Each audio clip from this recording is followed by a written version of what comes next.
Dear children, let us start our social science class. Geography, Unit 1, India, Location, Relief and Drainage. Already, we have completed the major physiographic divisions of India in the first unit. Can you remember what are the major physiographic divisions of India? The first one is the northern mountains, second one is the northern plains, third one is the peninsular plateau, the coastal plains and the islands. Already we have seen about the northern mountains. Today we are going to see about the great northern plains. Plain means Samaveligal. See the picture. There are three deltas are there: Indus, Ganga and Brahmaputra. It is marked in the maps.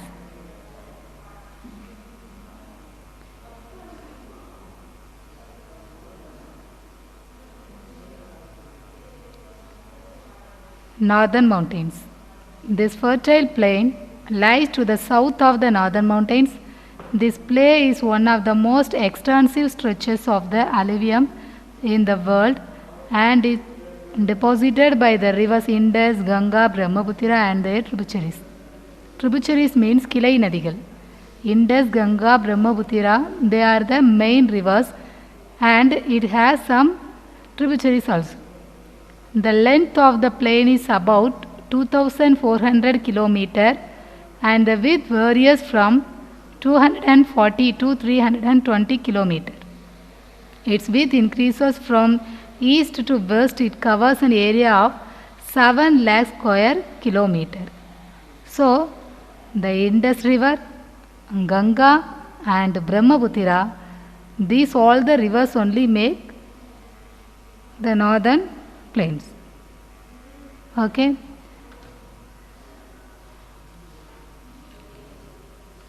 And it is lies on the northern mountains. The Himalaya, it is in the top, and the next one is Babar plain, and the next Terai, and down Bangar and Gadar. And down at last what will be there? River valley will be there. Okay, it will be river valley will be in V shape. So Himalaya is the top and the Babar the next and Tara is the third one and Bangar Gadar. Okay, and the last one is river valley. The Babar plain. This plain is made up of gravels and unassorted sediments deposited by the Himalayan rivers. Unassorted means தேங்கி இருக்கக்கூடிய ஒதுங்காது. Its width varies from 8 to 15 km. This plain is not suitable for cultivation. Only big trees with large roots thrive in this region. So the Babar plain is not suitable for the cultivation. This is only used for the growing of the big trees which has the large roots. The next one is the Tarai. It is one of the plain. The Tarai tract, it is a zone of excessive dampness, thick forest and rich wildlife. This Tarai wider in the eastern parts of the Great Plains, especially in Brahmaputra Valley. Due to heavy rainfall in many states, the Tarai forests have been cleared for cultivation. The Babar plain is not suitable for the cultivation. At the same time, the Tarai tract is good for the cultivation. So the people, they do the field work in the Tarai plains. The dampness means Eerapadam. So the Tarai, it has excessive dampness. So this is good for the cultivation. And the next one is the Bangar Plains. The Bangar represent the upland alluvial tracts of the Great Plains of India formed by the older alluvium. The alluvium soil will be very fertile. You know that is our Navandalman. The Bangar land lies above the flood limits of the rivers. The soil is dark in color, rich in humus content, well drained and useful for agriculture. So, the Bobber plain is not suitable for the cultivation, but Tarai tract is suitable for the cultivation. Bangar plains is suitable for the agriculture. So, the people they do agriculture in the Bangar plains. And the next one is the Ghadar plains. The new alluvium tracts along the courses of the rivers are known as the Ghadar or bedlands. So, Ghadar plains are also called as bedlands. The Ghadar land consists of sand, silt, clay and mud. It is highly fertile soil. Fertile means chelipana. So, all the plants can grow here. We can do the agriculture in this soil.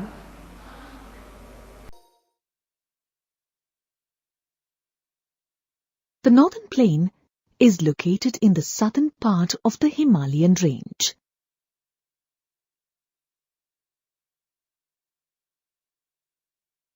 The plain is formed from the flood plains of three big river systems: the Indus, the Ganga, and the Brahmaputra.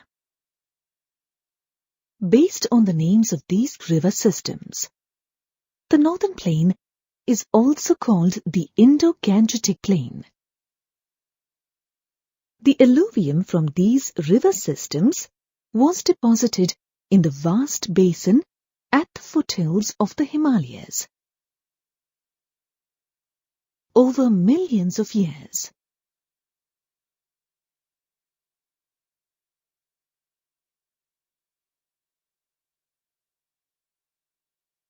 These deposits built up to form the present-day fertile northern plain. The plain spans the area of a small country. Can you estimate the area of the plain?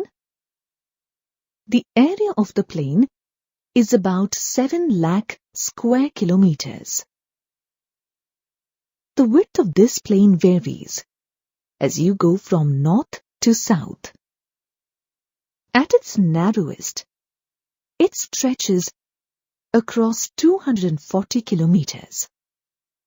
At its widest, it stretches across 320 kilometers.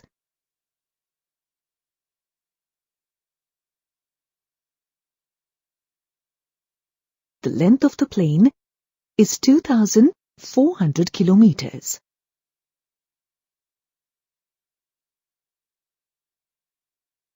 As mentioned earlier, the soil cover in this plain is rich and fertile, and water is found in plenty.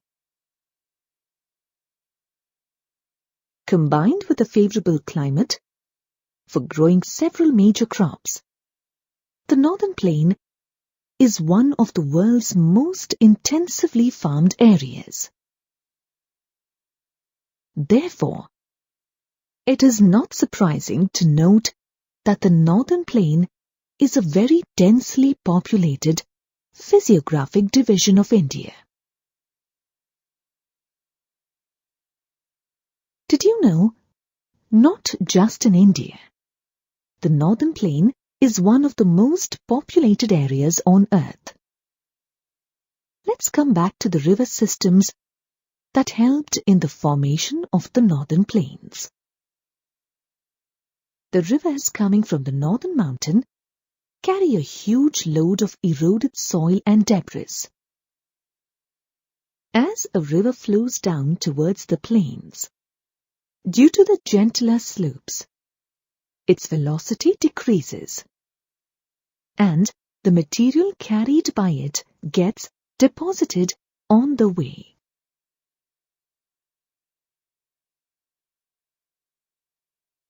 These deposits can lead to the creation of riverine islands.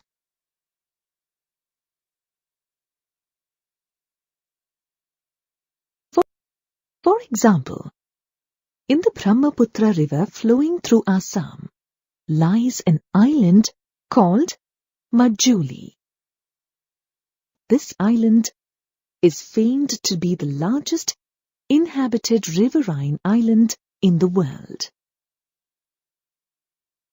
The speed of the rivers reduces further as they go downstream.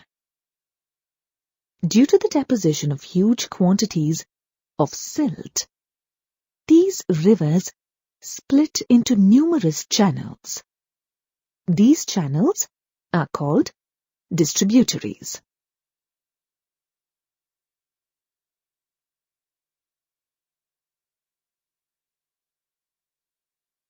The sediments from the mouths of all the distributaries collect to form a delta. For example, the Ganga-Brahmaputra delta is an important part of the northern plain. In fact, with the expansion of the deltas, the northern plain is becoming bigger as well. Now, we'll take a closer look at the northern plain. The northern plain can be divided into three main parts.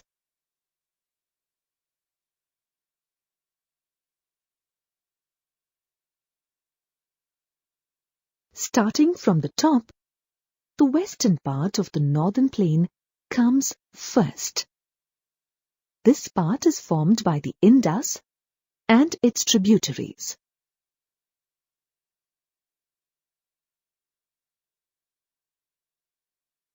The Indus and its tributaries, the Jhelum, the Chenab, the Ravi, the Beas, and the Sutlej, originate in the Himalaya. These rivers lies the fertile state of Punjab. This part of the northern plain is also called the Punjab Plain. If you look at a map of India, however, you will find that a bigger portion of the Punjab Plain lies in Pakistan. Did you know? The name Punjab is made of two words, Panj and Ab. Panj means 5 and Ab means water. As you can see, the name Punjab is based on the 5 rivers that drain the state. In fact, this section of the northern plain is dominated by Doabs.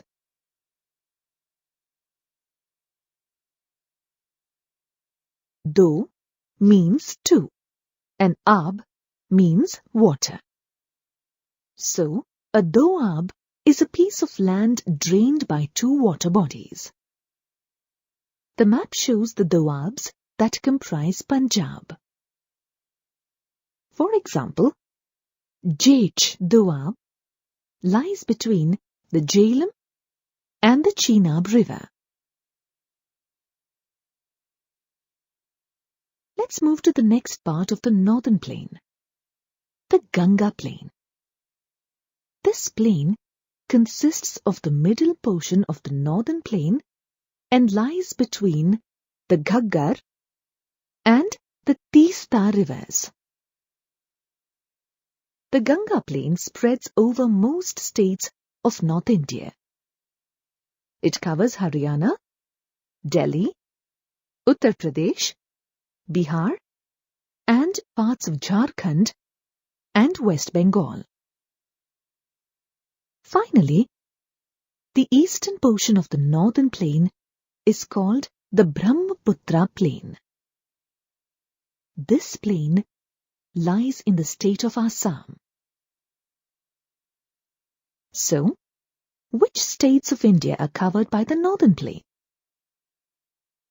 The different states that fall under the Northern Plain are Punjab, Haryana, Delhi, Uttar Pradesh, Bihar, parts of Jharkhand, and West Bengal and Assam.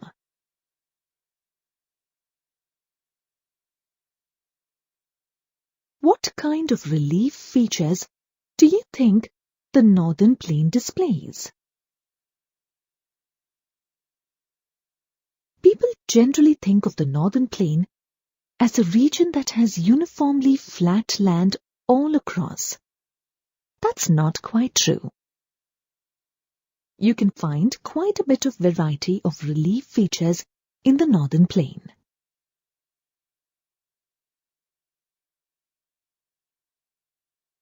In fact, based on these variations in relief, you can divide the Northern Plain into 4 regions: Bhabar, Terai, Bhangar, and Khadar.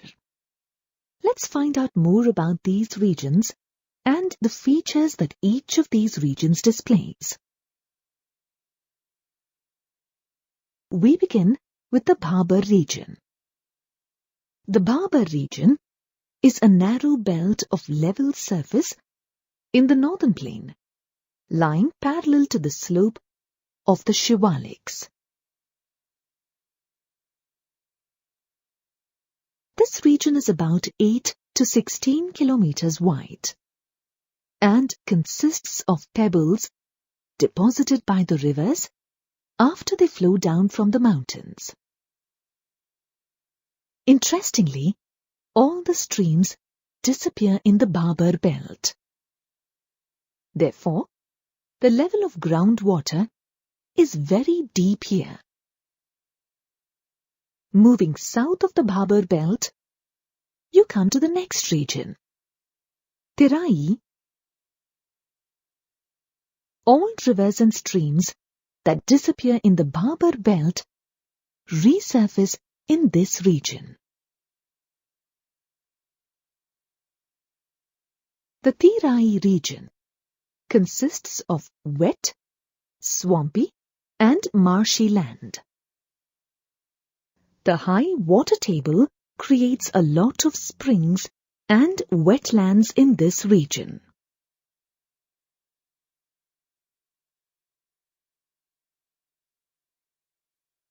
Earlier, the Terai region was thickly forested and abundant with wildlife.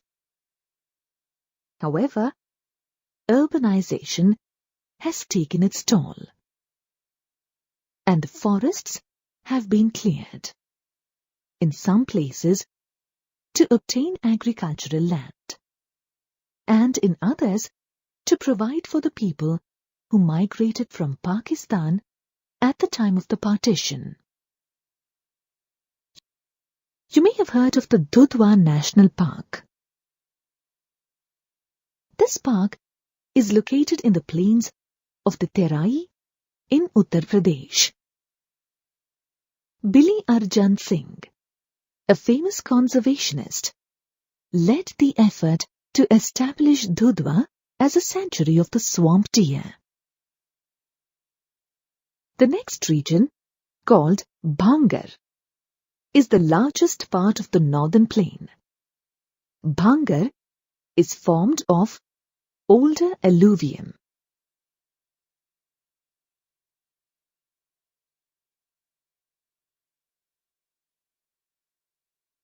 This region lies above the floodplains of the rivers. It, therefore, has a terrace-like appearance.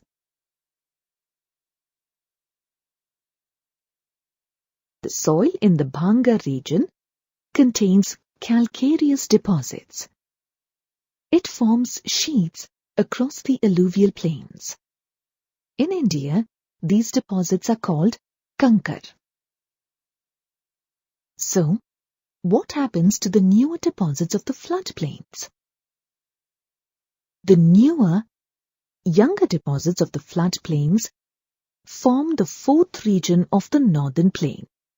This region is called Khadar. The alluvial deposits in this region are renewed every year. Therefore, the land is fertile and used extensively for agriculture. Next one is delta. Triangle-shaped fertile land at the mouth of Ganga and Brahmaputra rivers is called as the Sundarban Delta. It is the biggest and fastest growing delta. In the delta region, the uplands are called chars, while the marshy areas are called bills. So, which are called chars and which is called bills?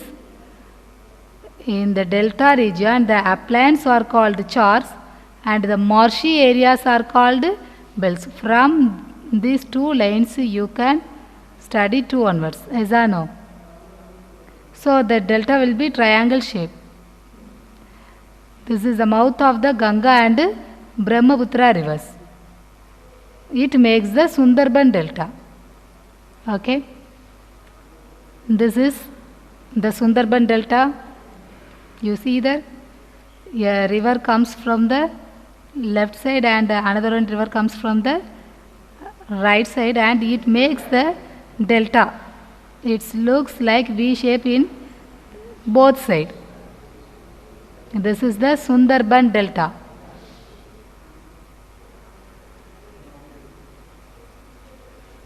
Under the delta, some plains are there.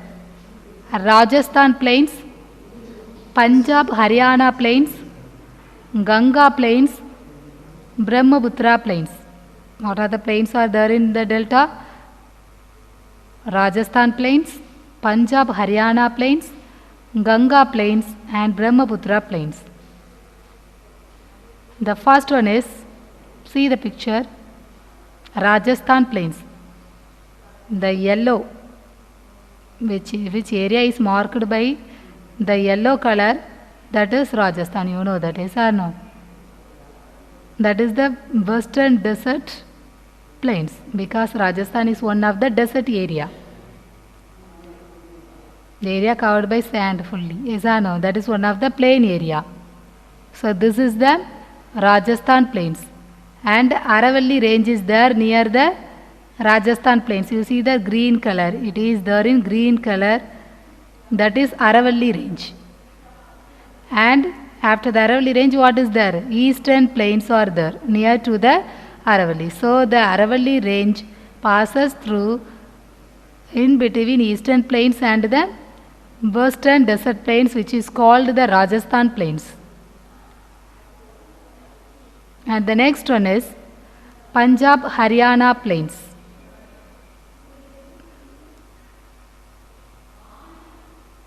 The Punjab area and Haryana place, if you see that, the area covered yellow and red and down the blue also. These areas are covered by the plain areas, that is Punjab and Haryana plains. And this is Ganga plain. See the very longest plain. It starts from the east to west. Yes or no? From the Pakistan it starts and finishes to Arunachal Pradesh.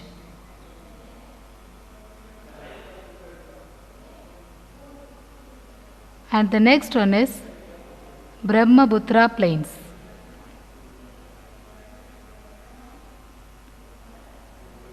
The Brahmaputra river passes through this area. So this area is Brahmaputra plains. So we have seen about the Rajasthan plains. It is located to the west of Aravalli range. Which is located to the west of Aravalli range? Rajasthan plains. It covers an area of about 1,75,000 square kilometer. And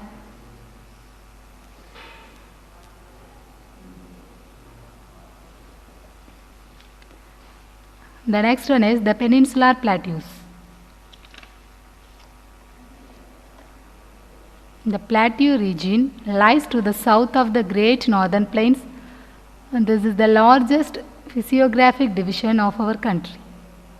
It covers an area of about 16 lakh square kilometer, about half of the total area of the country. Total area,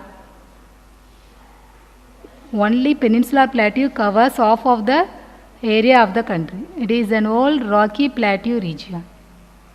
The peninsular plateau is one of the greatest northern plains. Okay, the most of the area covered by the peninsular plateau.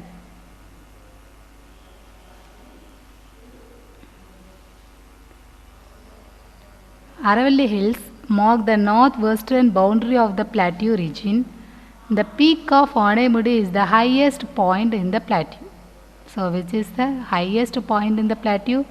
The Anaimudi is the highest point in the plateau. The river Narmada divides the plateau region of India broadly into two parts. The region lying to the north of the Narmada is called in the Central Highlands, and the region lying to the south of Narmada is called the Deccan Plateau. You know about the Deccan Plateau? It is 7 lakh square kilometer and triangle shape. Yes or no? So, the river Narmada divides the plateau region into two parts. One is Central Highland and another one is Deccan Plateau. Let us see about Central Highlands. Central Highlands. The Central Highlands extend between the river Narmada and the northern Great Plains. The Aravalli formed the west and northwestern edge of the Central Highlands. These hills extend from Gujarat through Rajasthan to Delhi. The height of these hills is about 1500 meter in southwest, while near Delhi the height is hardly 400 meter. Guru Shikhar with 1722 meter is the highest peak of this range.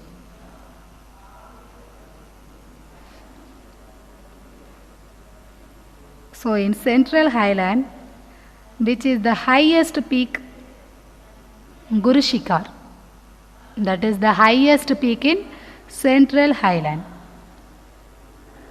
In the Peninsular Plateau, which is the highest peak, yes, Anaimudi is the highest peak in Peninsular Plateau. And the next one is Deccan Plateau. Already you have studied about the Deccan Plateau in the previous year. Deccan Plateau, this physiographic division is the largest part of the plateau region of India. The shape of this plateau is roughly triangular. Yes, the peninsular plateau shape is triangular. One of the sides of the triangle is marked by line joining Kanyakumari with Rajmahal Hills, and this line passes through the Eastern Ghats. The second arm marked by the ranges Mahadev Hills, Maikal Range and the Rajmahal Hills. The third arm is marked by the Western Ghats. So, the plateau has 3 arms. How many arms? 3 arms, because triangle has 3 lines, yes or no? So, it has, the Deccan Plateau has 3 arms. The first one is Kanyakumari with Rajmahal Hills. Kanyakumari to Rajmahal Hills. And the second arm marked by the range Mahadev Hills, Maikal Range to the Rajmahal Hills. And the third arm is marked by the Western Ghats. You know that the area of this plateau is about 7 lakh square kilometer, and the height of this Deccan Plateau is 500 to 2000 meter. From 500 to 2000 meter is the height level of the Deccan Plateau.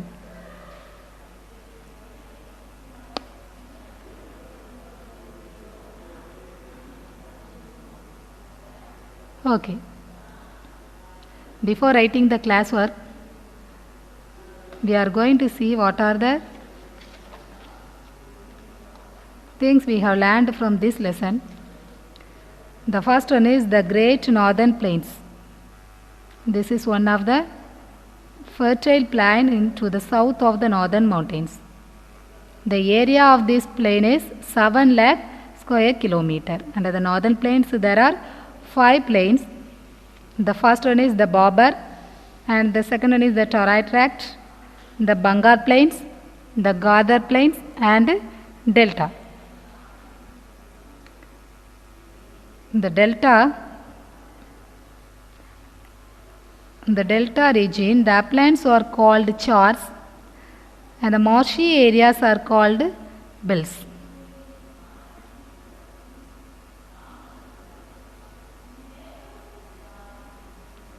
Rajasthan Plains.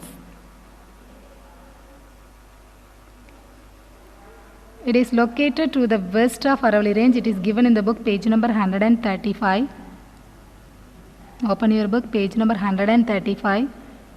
Rajasthan Plains. It is located to the west of Aravalli Range. It covers an area of about 1,75,000 square kilometer. Underline it.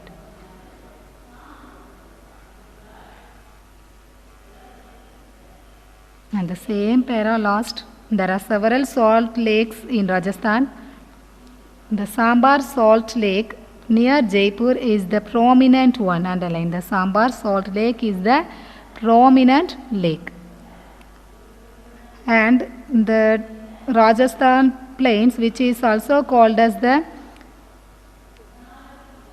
Great Indian Desert. The Thar Desert is also called as the Great Indian Desert. You know that is no. Thar Desert is also known as the Great Indian Desert, which is called the Rajasthan Plains. The desert lies in the western part of the Aravalli Range and covers 2/3 of Rajasthan state. The same page, the last para you see, there are 2 major divisions in the Thar Desert. They are known as the actual desert region and the semi-desert region, which is called Marustali and Bangar. The actual desert region is called as Marustali and the semi-desert region is called as Bangar. Many different types of sand dunes and salt lakes are seen here. And the next one is page number 136, Punjab Haryana Plains. It lies to the northeast of the Great Indian Desert. This plain is found over an area of about 1.75 lakh square kilometer. This plain acts as water divide. The 2 major watershed its divides are Yamuna Satluj and Ganga Yamuna. So bunch of Haryana plains, 2 major watersheds are there, Yamuna Satluj and Ganga Yamuna. Then the next one is Ganga Plain. It extends from the Yamuna river in the west to Bangladesh in the east. The total area covered by this plain is about 3.75 square kilometer.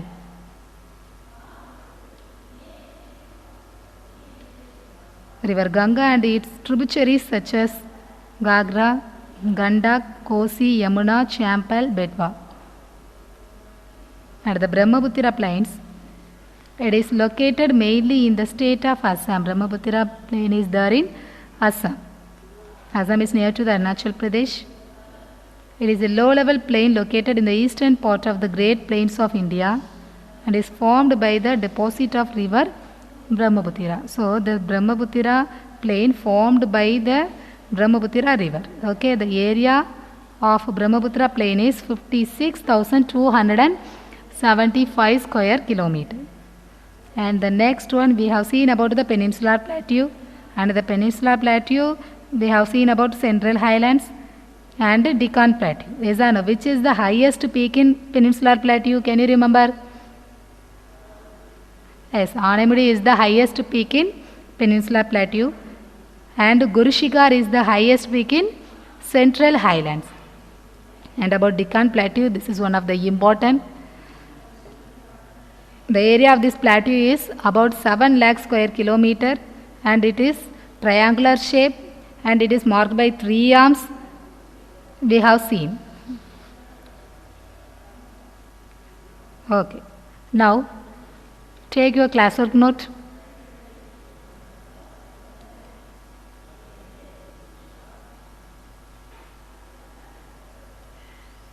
Write classwork. Write the date first.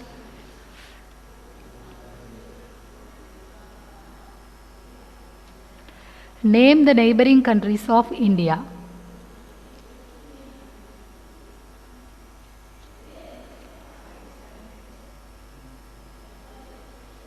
Name the neighboring countries of India. Very important question.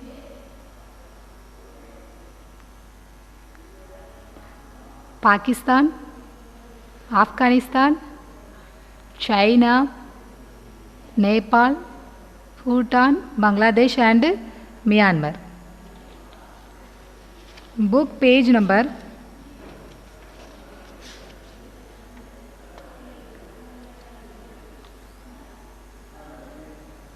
129. Under the heading India's land and water frontiers, the spellings are given: Pakistan, Afghanistan, China, Nepal, Bhutan and Myanmar, Bangladesh. Okay, page number 129. Mark it. Write the questions in the classwork note.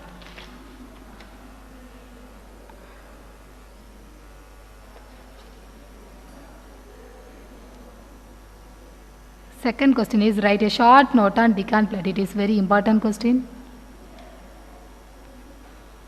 Write a short note on Deccan Plateau. The physiographic division is the largest part of the plateau region of India. The area of this plateau is about 7 lakh square kilometer. The shape of this plateau is roughly triangular. The height ranges from 500 meter to 1000 meter above sea level. Write fast. Handwriting should be neat.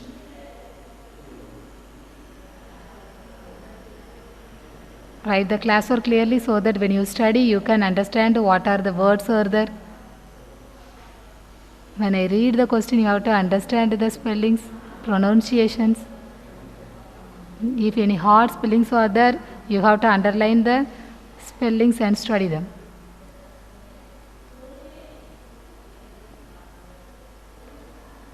Write a short note on Deccan Plateau. Are you writing, Sudalmani?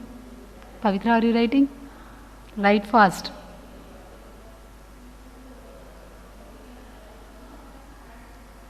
Jason, have you written the first question? Write fast. The physiographic division is the largest part of the plateau region of India. The area of this plateau is about 7 lakh square kilometer. The shape of this plateau is roughly triangular. The height ranges from 500 meter to 1000 meter above sea level.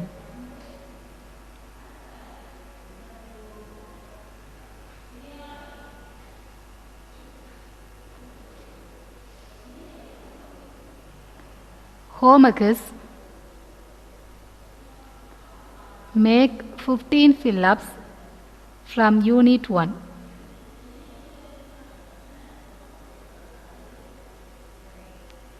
And map practice, page number 147. Southwest monsoon and northeast monsoon, practice well. Make 15 fill-ups from Unit 1. Make it properly. And map practice, page number 147. Have you finished your homework?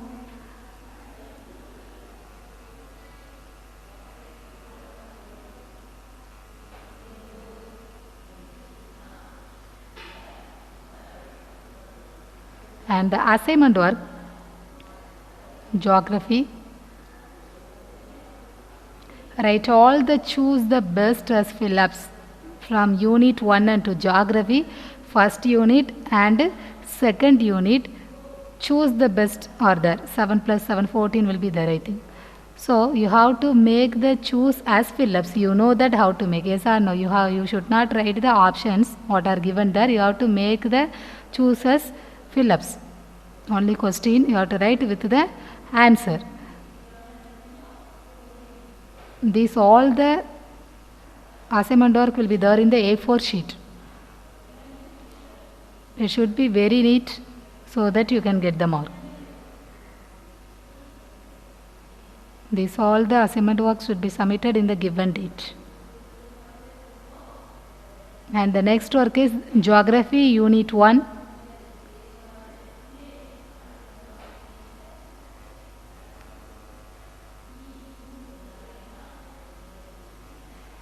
One to six short answers.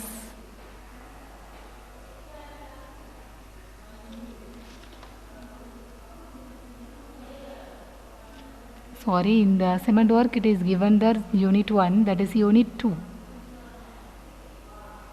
Geography Unit 2. Hear it carefully. Geography Unit 2. Short answers.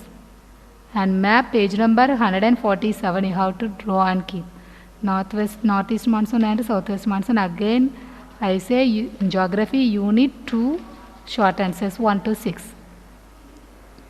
Already have completed. So you have to find the answers, book back answers for Geography first lesson and Geography second lessons. Already we have completed some portions in the Geography first unit and second unit already we have completed. And what are the portions are not completed in the first unit, we will see the next class. Before that you have to complete the assignment work, submit the assignment work in the given date so that you can get the mark for the assignment work.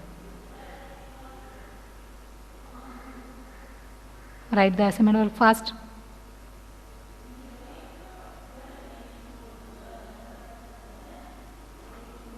Geography Unit 2 short answers 1 to 6.